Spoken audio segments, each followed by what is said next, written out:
Hi, and welcome back to the Founder's Journey Daily Spark. I'm Greg Moran, your host, and today we're delving into a topic that's really the lifeblood of innovation in a startup.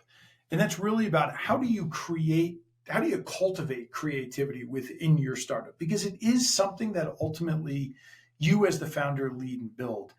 Creativity isn't just about arts and crafts and things like that. I think that we sort of normally associate with it, but it's really the engine that drives innovation and it drives problem solving within startups. Creativity and innovation, really, and unlocking that has a tremendous impact throughout the business, right?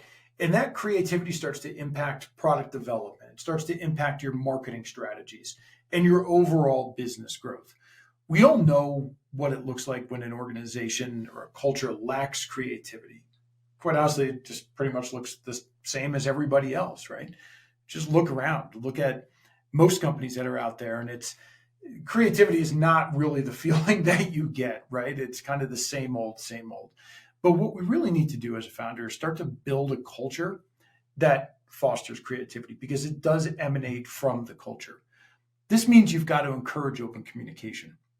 You've got to have things like brainstorming sessions and a fail forward mentality so that people are not afraid to take risks, but are willing to be creative and put that creativity out there, put that innovation out there, and really then see what the market tells you. It's not always going to work.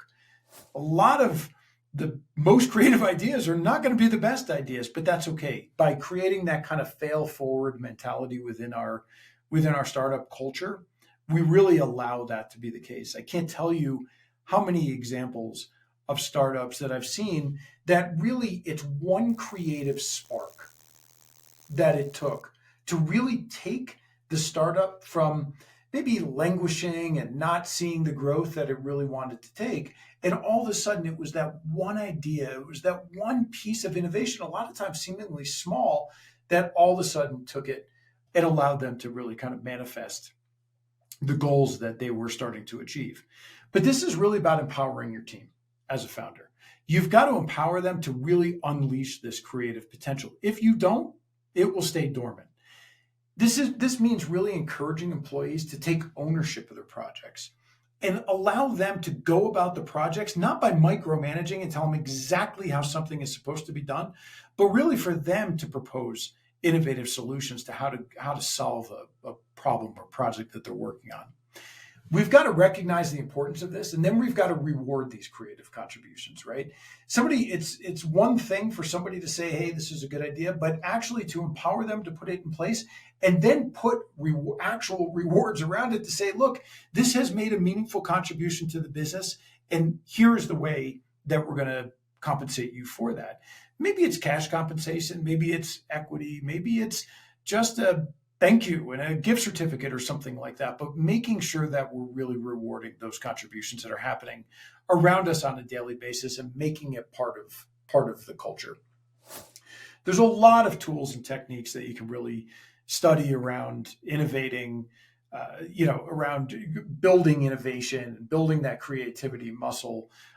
We mentioned before things like brainstorming sessions, mind mapping. If you haven't explored it, again, a great area to explore, and design thinking principles. Again, there's a lot of great resources to start to dig deeper into this, to really start to open up the creative process within your business. There's a lot of challenges associated with this.